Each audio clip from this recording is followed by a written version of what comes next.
साथियों, मैं प्रिंस स्वागत करता हूं आपका आपकी अपनी क्लास में फिजिक्स में। और फिजिक्स में हम लोग दोस्तों पढ़ रहे हैं ऊष्मा। ठीक है, उम्मीद करता हूं आप अच्छे होंगे और आपकी पढ़ाई अच्छी चल रही होगी। तो दोस्तों, जैसा कि आपको वीडियो से मदद मिल ही रही है, फिजिक्स में चीज़ें आपको अगर समझ में नहीं आ रही हैं तो आप बिल्कुल कमेंट के माध्यम से पूछ सकते हैं।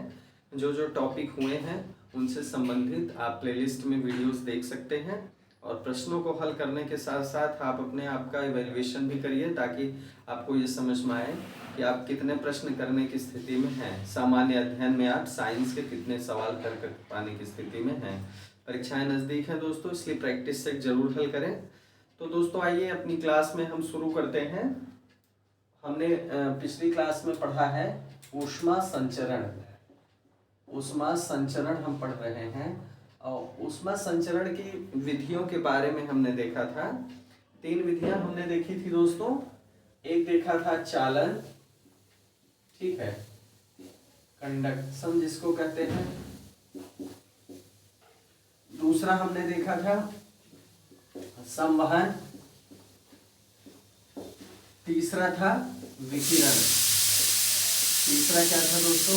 विकिरण। तो हमने संवहन, विकिरण और ये विकिरण और चालन देख लिया था।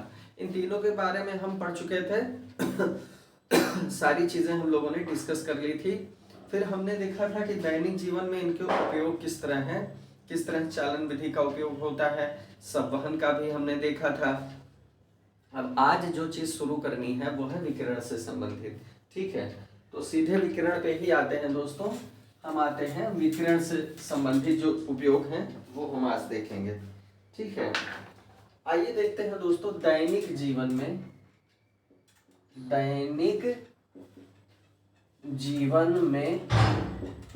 विकिरण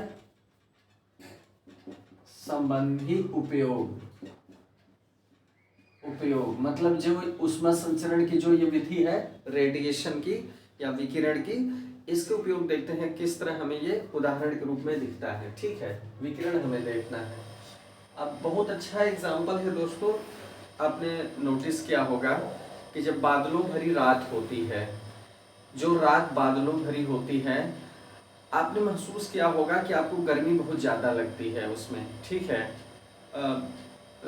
इसकी बजाय कि अगर जो है बादलों वाली रात न हो, स्वच्छ आकाश हो।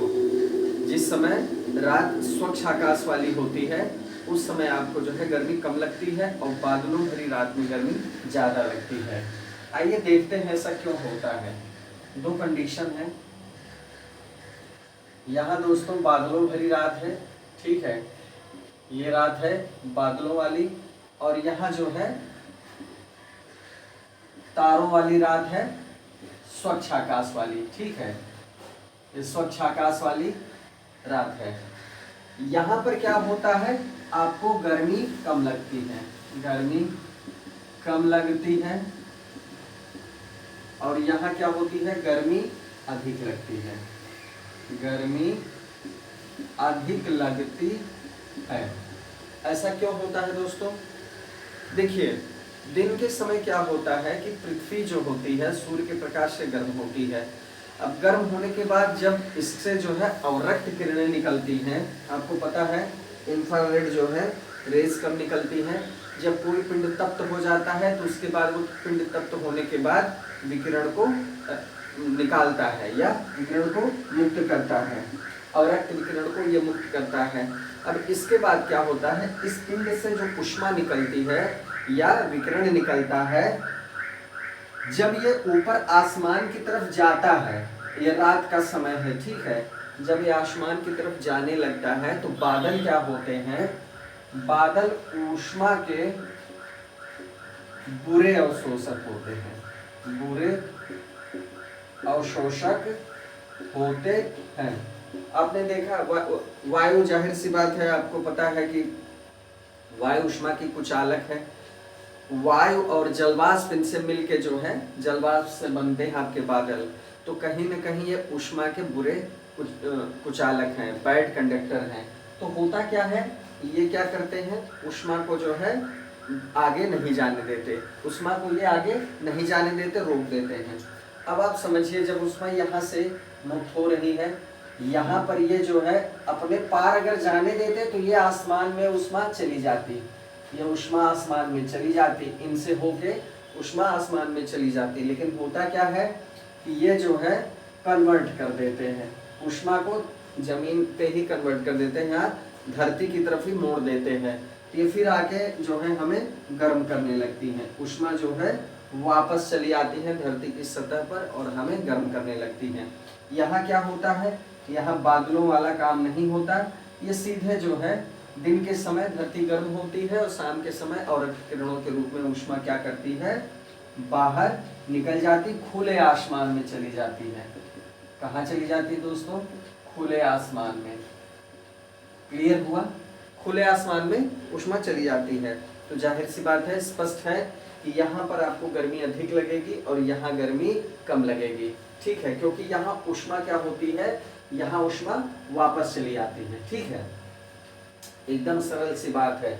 बादल जलवाष्प से बना होता है, या बादलों में जो वायु भी होती है ये भी ऊष्मा की क्या है, कुचालक है। तो अपने से होके ऊष्मा को ऊपर नहीं जाने देती, खुले आकाश में नहीं जाने देती। यही कारण है कि फिर जो है परावर्तित करके धरती की तरफ भेज देती है, तो हमें फिर गर्मी लगने लगती है। इसीलिए जब बादल भरा आकाश होता है तो हमें जो है गर्मी अधिक लगती है, और जब आकाश खुला होता है तो गर्मी कम लगती है। क्लियर हुआ?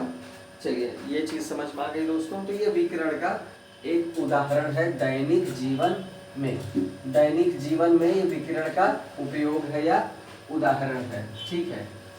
आइए और एक व्यवहारिक उदाहरण लेते हैं दोस्तों दैनिक जीवन से संबंधित। जो दूसरा उदाहरण है रेगिस्तान का है, ठीक है, रेगिस्तान का है, रेगिस्तान। अब रेगिस्तान में क्या होता है, रेगिस्तान में होता है कि जो है विकिरण ऊर्जा का यह उदाहरण है, ध्यान दीजिएगा। रेगिस्तान में जो रेत होती है दोस्तों, रेत या बालू जिसको कहते हैं, बालू ऊष्मा की क्या है, ऊष्मा की ये अच्छी अवशोषक है, एक अच्छी अवशोषक है, एब्सॉर्बर है, ठीक है। अगर ये ऊष्मा की अच्छी अवशोषक है तो ऊष्मा की अच्छी उत्सर्जक भी है। क्या है? उत्सर्जक भी है। मतलब जितनी तेजी से ऊष्मा को ग्रहण करती है, अवशोषित करती है, उतनी ही तेजी से ऊष्मा को ये क्या करती है, उत्सर्जित भी करती है। तो अब इससे देखिए विकिरण ऊर्जा का जो है आपको मिलेगा किस तरह उदाहरण है। रेगिस्तान में क्या होता है दोस्तों कि दिन के समय रेत बहुत ही गर्म हो जाती है, क्योंकि ऊष्मा की अच्छी अवशोषक है, आपने देखा गर्मी बहुत ज्यादा लगती है। इसी तरह जब रात होती है तो जितनी तेजी से दिन में ऊष्मा का अवशोषण करती है, उतनी ही तेजी से ये रात में क्या करती है, ऊष्मा उत्सर्जित कर देती है। मतलब रेत में से ऊष्मा निकल के खुले आसमान में चली जाती है। इससे क्या होता है, रेत उतनी ही ठंडी हो जाती है, ठीक है। तो ये भी जो है विकिरण ऊर्जा का बहुत ही महत्वपूर्ण उदाहरण है। क्लियर हुआ? तो विकिरण ऊर्जा का बहुत बड़ा उदाहरण है। अब देखते हैं, ठीक है, चाय की केतली आपने देखी होगी दोस्तों, जो चाय होती है इसकी केतली, ठीक है। अब देखिए चाय की जो केतली होती है ये क्या होती है, चाय की केतली के साथ क्या है दोस्तों, बाहरी जो इसकी सतह होती है वो चमकदार बनाई जाती है, ठीक है। बाहरी सतह जो होती है चमकदार बनाई जाती है, पॉलिश की जाती है, चमकदार बनाई जाती है।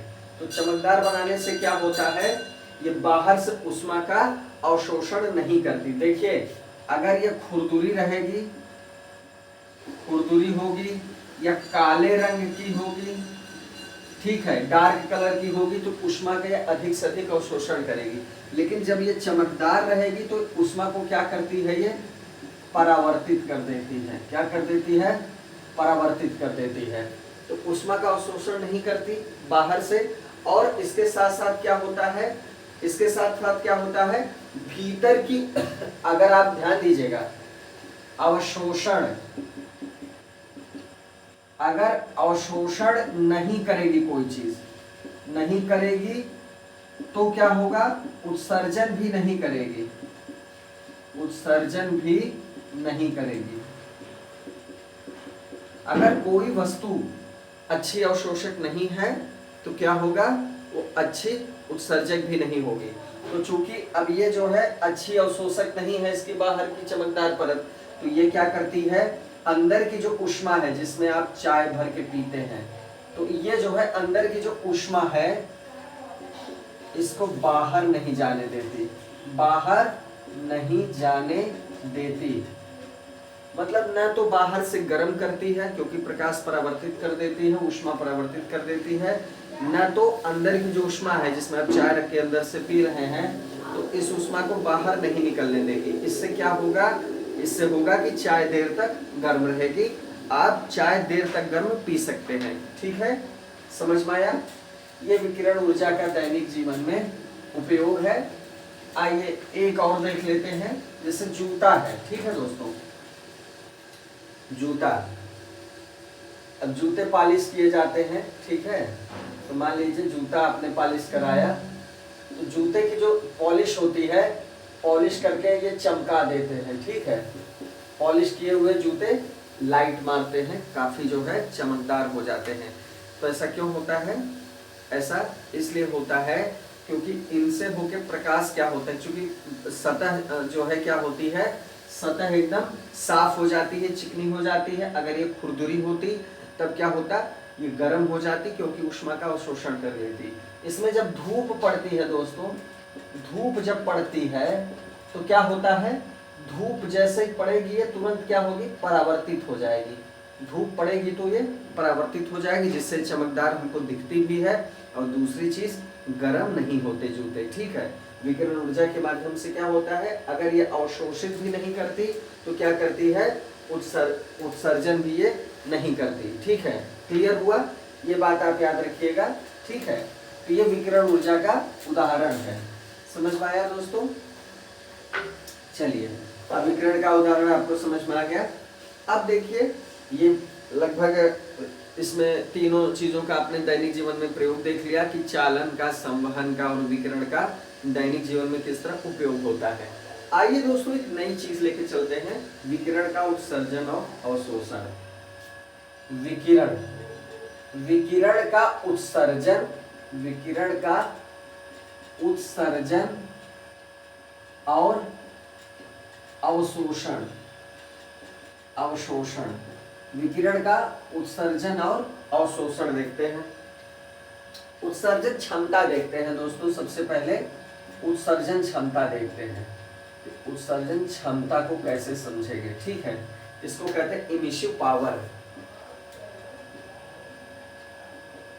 Emissive power, emissive power. ठीक है, इमिसिव पावर। ठीक है, EMISSIVE, इमिसिव पावर देखते हैं दोस्तों। क्या है, वस्तु के प्रति एकांक पृष्ठ से, कोई भी वस्तु है उसके प्रति एकांक, प्रति एकांक पृष्ठ से, प्रति एकांक पृष्ठ से क्या, एकांक समय में, मान लीजिए कोई एक निश्चित समय की बात कर ली जाए, एकांक समय में, एकांक समय में क्या कह रहा है, उत्सर्जित विकिरण ऊर्जा की मात्रा, उत्सर्जित विकिरण ऊर्जा की मात्रा। विकिरण, जो विकिरण ऊर्जा की बात है, विकिरण ऊर्जा कितनी उत्सर्जित हो रही है इसी क्षमता की बात की जा रही है।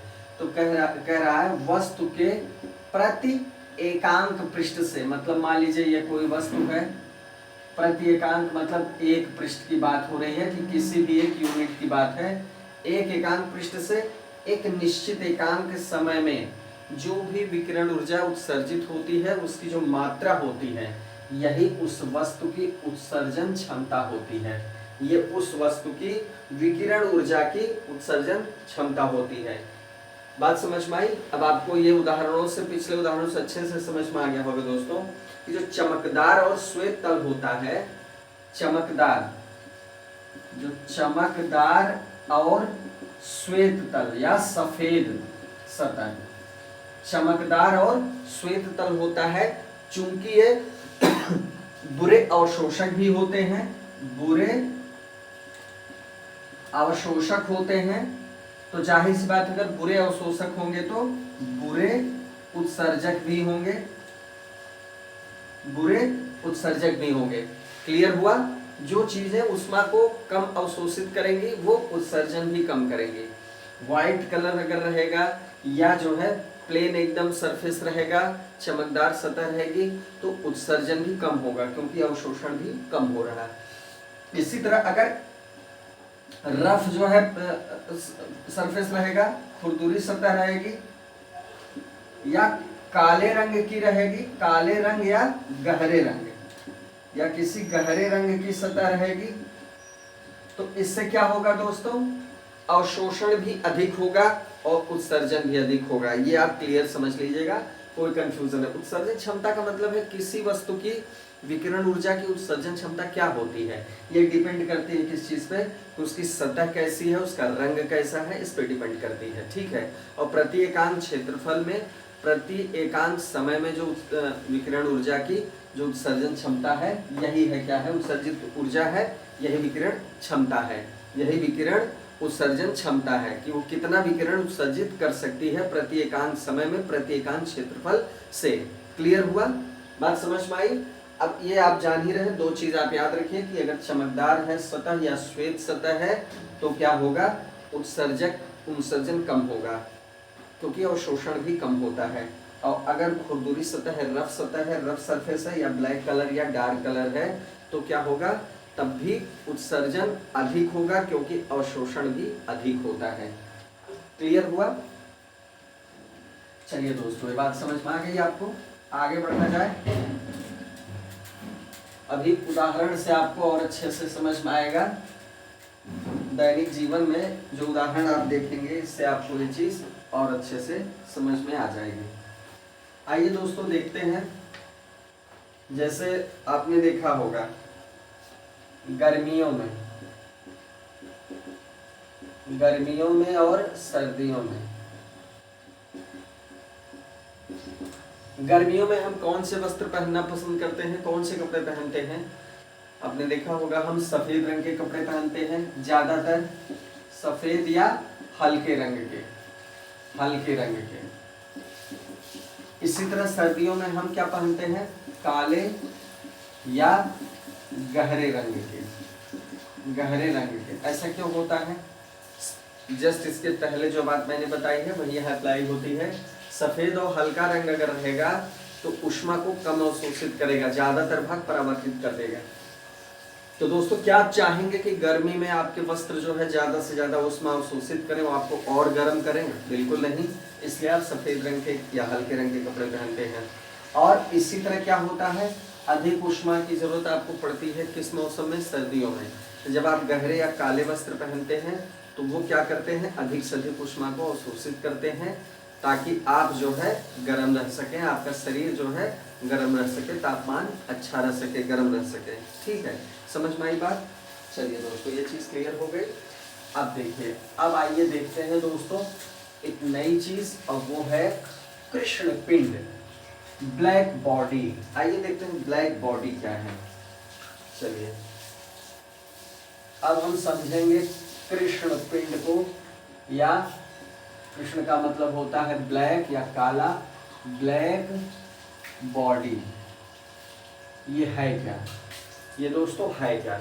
जो वस्तु अपने पृष्ठ पर जो आपतित संपूर्ण विकिरण है, ठीक है। मान लीजिए ऐसा भी होगा जैसे हमने बताया कि चलिए जो काले रंग की या गहरे रंग की या खुरदरी सतह वाली वस्तु जो होती है,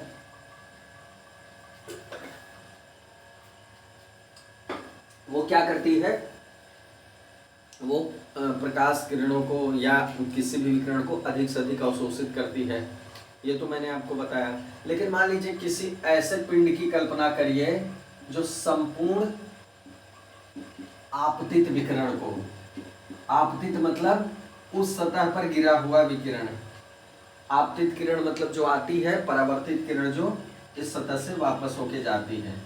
ठीक है, ये आपतित किरण हो गई। आपतित मतलब गिरना, और ये कौन सी हो गई, परावर्तित। चलिए, आपतित विकिरण जो होता है, अगर मान लीजिए उसको संपूर्ण रूप से अवशोषित कर ले तब वो पूरी तरह से वो क्या कहलाएगा, कृष्ण पिंड कहलाएगा। ये कॉन्सेप्ट है, ठीक है। जो वस्तु अपने सतह पर, जो वस्तु अपने सतह पर या अपने पृष्ठ पर आपतित संपूर्ण विकिरण को क्या करती है, अवशोषित कर लेती है, वो क्या कहलाती है, कृष्ण पिंड कहलाती है, ठीक है। क्या कहलाती है दोस्तों, कृष्ण पिंड। समझ में आ गया, मतलब इसकी अवशोषण क्षमता मैक्सिमम होती है, ठीक है, कंप्लीट होती है। अब आपको पहले से ही पता है कि काली वस्तुएं उष्मा की अच्छी अवशोषक होती है, तो इसलिए बताने की जरूरत नहीं है, ठीक है। कृष्ण पिंड जो है इसका एक मैक्सिमम कॉन्सेप्ट है कि ये जो है पूरी तरह से संपूर्ण विकिरण को अवशोषित कर लेती है। अब आपको उदाहरण पता ही है कि काली वस्तुएं, डार्क कलर की वस्तुएं क्या होती हैं, उष्मा को अधिक से अधिक अवशोषित करती हैं। और ध्यान दीजिएगा, अधिक से अधिक उत्सर्जन भी करती हैं, ठीक है। समझ में आई बात। चलिए दोस्तों, ये कृष्ण पिंड भी आपको समझ में आ गया होगा। अब देखिए दोस्तों, एक नियम पढ़ेंगे हम लोग। एक नियम है किरचॉफ का नियम। एक वैज्ञानिक थे किरचॉफ, इनका एक नियम है, इसको हम पढ़ेंगे, इस नियम के द्वारा देखेंगे क्या कहना चाहते हैं। किरचॉफ का नियम, इसको पढ़ेंगे हम लोग। किरचॉफ का नियम दरअसल दोस्तों उत्सर्जन से ही संबंधित है। यही जो हम कॉन्सेप्ट पढ़ रहे हैं इसी से संबंधित है। मतलब good absorber are good emitters, good observer good absorbers, ठीक है, गुड ऑब्जर्वर्स, ठीक है, good observers are good emitters. Emitters मतलब उत्सर्जक, ऑब्जर्वर्स मतलब अवशोषक। इसी को कॉन्सेप्ट के रूप में इन्होंने दिया किरचॉफ ने कि जो गुड एब्सॉर्बर्स होते हैं वो गुड इमिटर्स होते हैं। मतलब जो अच्छे अवशोषक होते हैं वो अच्छे उत्सर्जक होते हैं। यही मैंने आपको अभी बताया है पीछे, ठीक है। अब देखिए इसमें और क्या चीजें हमको पढ़नी है। देखिए दोस्तों, अगर मान लीजिए किसी अंधेरे कमरे में, ठीक है, कोई अंधेरा कमरा है, अंधेरे कमरे में, ठीक है, एक अंधेरा कमरा है, इसमें मान लीजिए एक काली और एक सफेद वस्तु, एक काली वस्तु है, एक क्या है, सफेद वस्तु। एक जो है काली वस्तु है, ये ब्लैक है, और ये क्या है, व्हाइट है, ठीक है। दोनों वस्तुओं को अगर दोस्तों एक समान ताप पर गर्म किया जाए, मान लीजिए इसको गर्म किया जाता है, ठीक है, अगर हम समान ताप पर गर्म करते हैं, इनको समान ताप पर इनको गर्म करते हैं, एक समान ताप पर, व्हाइट कलर की भी वस्तु को और ब्लैक कलर की भी वस्तु को, ये प्रयोग है, ठीक है। तो कौन सी वस्तु जो है अधिक चमकेगी, कौन सी, दो सवाल इसमें है, कौन सी वस्तु अधिक चमक पैदा करेगी, चमक पैदा करेगी, एक प्रश्न ये है पहला। दूसरा, कौन सी वस्तु अधिक विकिरण उत्पन्न करेगी। चलिए इसको बताने का प्रयास करिए दोस्तों। देखिए ब्लैक है और व्हाइट है, और चूंकि इनको हीट इसलिए किया जा रहा है ताकि इनमें जो है उष्मा ऊर्जा पैदा हो जाए, ठीक है, विकिरण तभी पता चलेगा। तो हम इनको हीट करते हैं एक समान ताप पे, मतलब किसी को कम या ज्यादा नहीं देंगे। अब बताइए इसमें दो चीजें हमको जाननी है, चमक और विकिरण। इसमें से किस रंग की वस्तु अधिक से अधिक चमक पैदा करेगी और किस रंग की वस्तु जो होगी अधिक से अधिक विकिरण पैदा करेगी, बताएं दोस्तों। देखिए अभी तक जो आपने पढ़ा है गुड ऑब्जर्वर्स आर गुड इमिटर्स, आपने ये भी पढ़ा है कि जो काला रंग है ये क्या है, अच्छा अवशोषक है, ये तो पढ़ा है आपने। और ये भी पढ़ा है आपने कि सफेद रंग जो है ये क्या है, बुरा अवशोषक है, बुरा अवशोषक है। अब अच्छा अवशोषक है तो अच्छा उत्सर्जक भी है, बुरा अवशोषक है तो बुरा उत्सर्जक भी है। बात समझ पा रही है? अब देखिए इसका उत्तर क्या होगा, कौन सी वस्तु चमक पैदा करेगी अधिक से अधिक, तो काले रंग की वस्तु अधिक से अधिक चमक पैदा करेगी। उसका कारण ये होगा दोस्तों कि जितने अच्छे तरीके से ये अवशोषण करती है विकिरण ऊर्जा का, उतने अच्छे से ये उत्सर्जन भी करती, उत्सर्जन करेगी तभी ये इसमें चमक भी पैदा होगी। और विकिरण तो उसके साथ साथ अपने आप समझ में आ गया कि अधिक से अधिक विकिरण जो होगा अधिक से अधिक परावर्तन होगा, इसलिए चमक पैदा करेगी, और अधिक से अधिक विकिरण होगा इसलिए क्या करेगी, अधिक से अधिक विकिरण उत्पन्न करेगी, क्योंकि अधिक अवशोषक है तो अधिक विकिरण भी ये उत्सर्जन करेगी। क्लियर हुआ? सीधा सा उत्तर है कि ये काली वस्तु, भले दोनों एक ताप पर हैं। समझ में आया? ये बात एकदम से क्लियर हो गई दोस्तों कि काली वस्तु होती है वो क्या करेगी, अच्छी उत्सर्जक भी है। अगर अच्छी अवशोषक है तो अच्छी उत्सर्जक भी है। ठीक है, इस प्रयोग के द्वारा ये सिद्ध हो गया।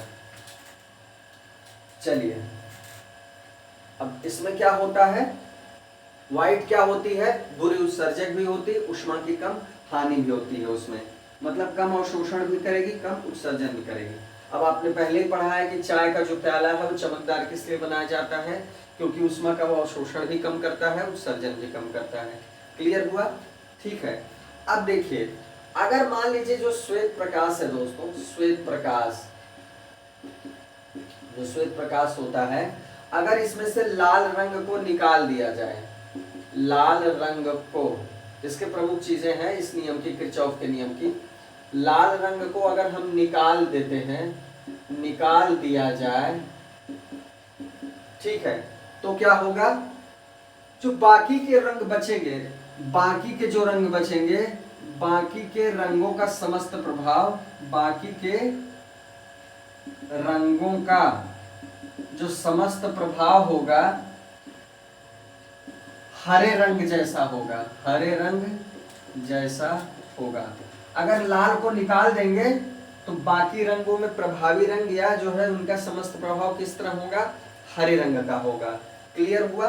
ठीक है। अब इनका किरचॉफ का एक नियम है दोस्तों कि अगर मान लीजिए कोई भी वस्तु लाल रंग की है, कोई भी लाल रंग की वस्तु है, कोई भी हरे रंग की वस्तु, एक कमरे में प्रयोग किया जाए, लाल रंग और हरे रंग की वस्तु है, लाल और हरे रंग की वस्तु को एक ही समान ताप पर गर्म किया जाए तो क्या होगा, लाल रंग से क्या कलर दिखेगा दोस्तों, हरा रंग, और हरे रंग से कौन सा कलर दिखेगा, लाल रंग। क्यों? क्योंकि हरे रंग में क्या होगा, जब हरे रंग का उत्सर्जन हो जाएगा, हरे रंग का उत्सर्जन हो जाएगा तो क्या दिखेगा, लाल रंग। इसी तरह लाल रंग की वस्तु को अगर गर्म करेंगे तो हरा रंग दिखेगा। क्लियर हुआ? ये किरचॉफ का प्रयोग है। ठीक है, आइए चलिए आगे बढ़ा जाए।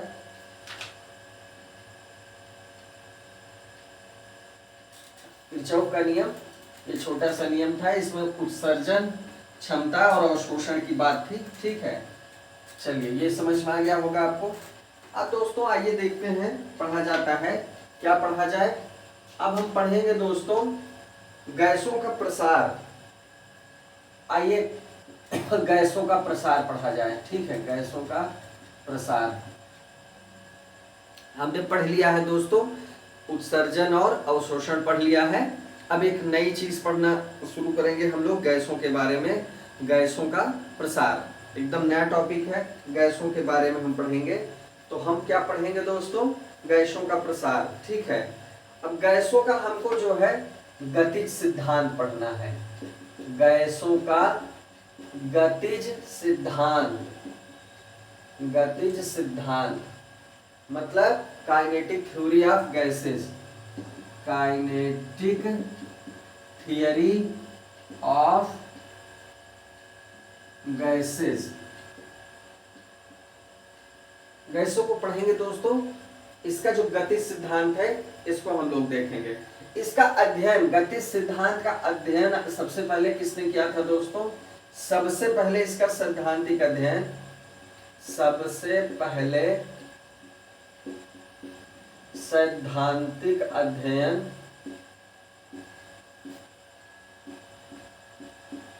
जेम्स बर्नौली ने किया। इसने किया बर्नौली ने। गैसों के गतिज सिद्धांत का सबसे पहले सैद्धांतिक अध्ययन किसने किया दोस्तों? जेम्स बर्नौली ने। आइए देखते हैं इन्होंने क्या क्या कहा, इस सिद्धांत की महत्वपूर्ण बातें क्या हैं। पहली बात, प्रत्येक गैस एक समान और एक द्रव्यमान, प्रत्येक जो गैस होती है दोस्तों, हर गैस, किसी गैस की बात की जाए, वो एक समान द्रव्यमान और एक समान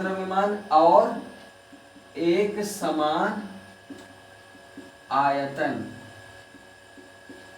और द्रव्यमान अणुओं का दोस्तों एकदम समान होगा, ठीक है। सूक्ष्म अणुओं से बनी होती है। क्लियर हुआ? इसको क्या कहते हैं? इन्हें क्या कहते हैं? ये सूक्ष्म कणों को क्या कहते हैं? मॉलिक्यूल्स।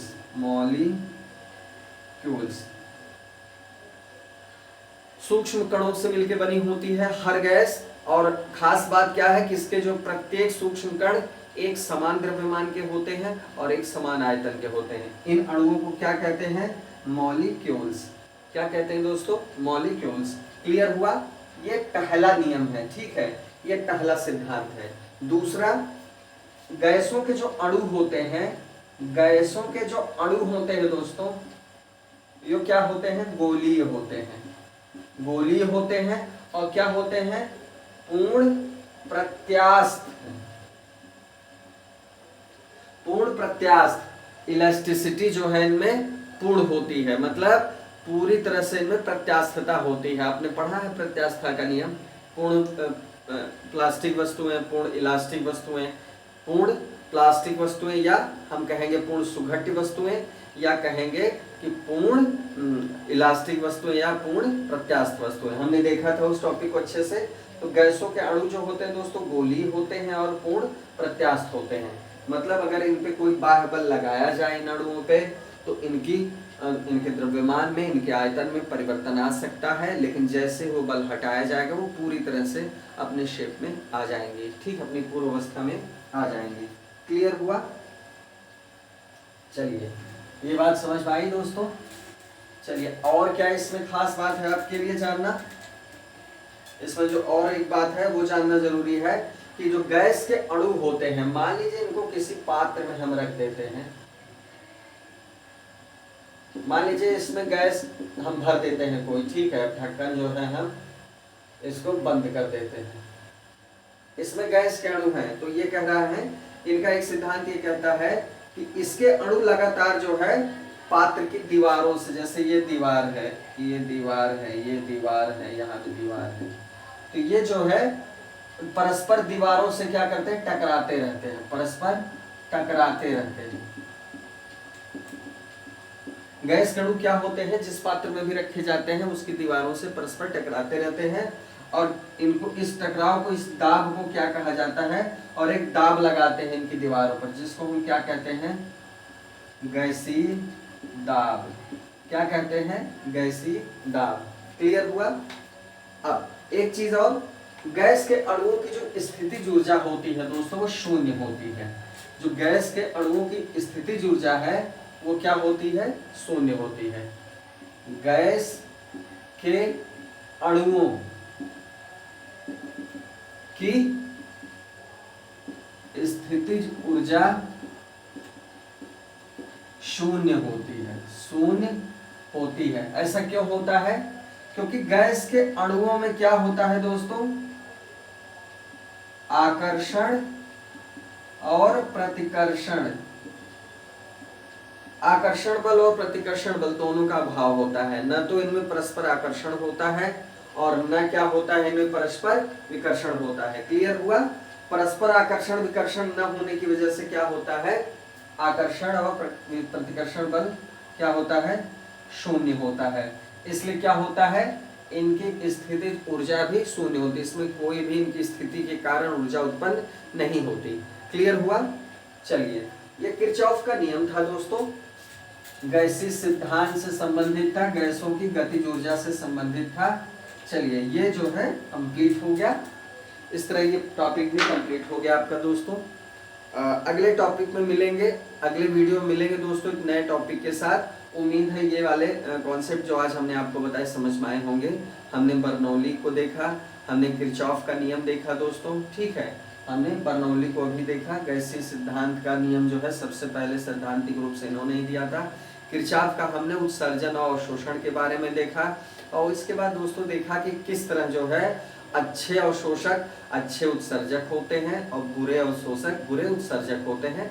हमने कई उदाहरणों से ये चीज़ को अच्छे से समझा। तो दोस्तों उम्मीद है वीडियो आपको पसंद आया होगा। देखने के लिए धन्यवाद, और इसी तरह अपनी पढ़ाई को जो है बनाए रखें दोस्तों। वीडियो से निश्चित तौर पर आपको मदद मिलेगी। कहीं भी समस्या है तो हमें कमेंट जरूर करें। मिलते हैं दोस्तों अगले वीडियो में। जय हिंद।